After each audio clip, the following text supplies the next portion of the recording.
If someday you should see Thomas the tank engine puffing happily along the line, he may be on his way to a village nestled deep in the heart of the island of Sodor. One November morning, Thomas whistled to all his friends. "It's nearly Thanksgiving, and I'll bring you lots of letters and parcels." But then an early snowstorm came.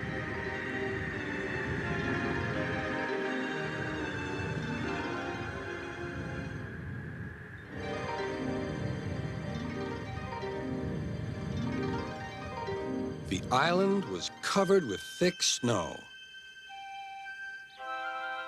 The engines found work difficult.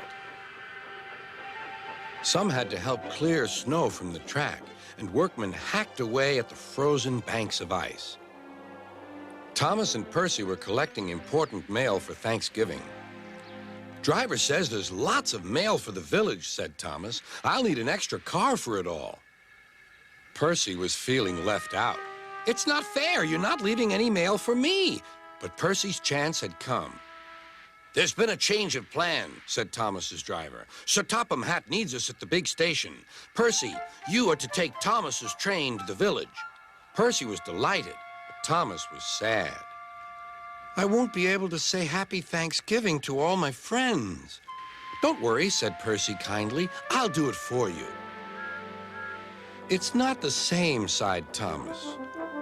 Percy was making good time on his way to the village when suddenly, "What's that?" called his driver.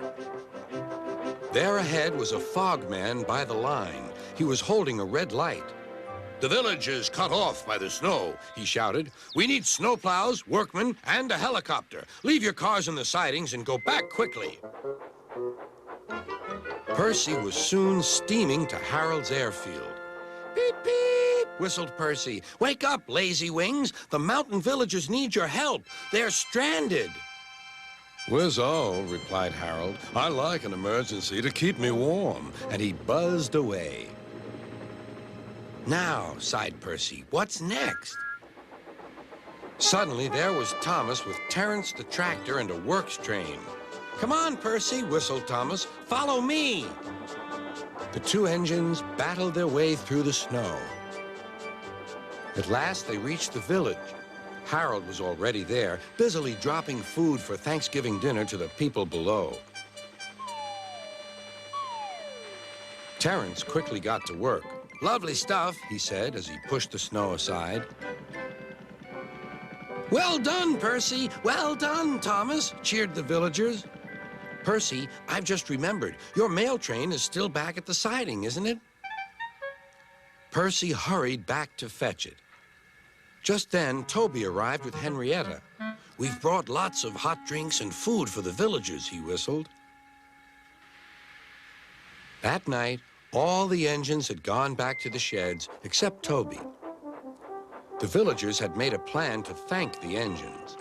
They loaded paint pots and parcels into Henrietta, and then they set off through the moonlit countryside. All the engines were fast asleep in the sheds as Toby ran silently into the yard.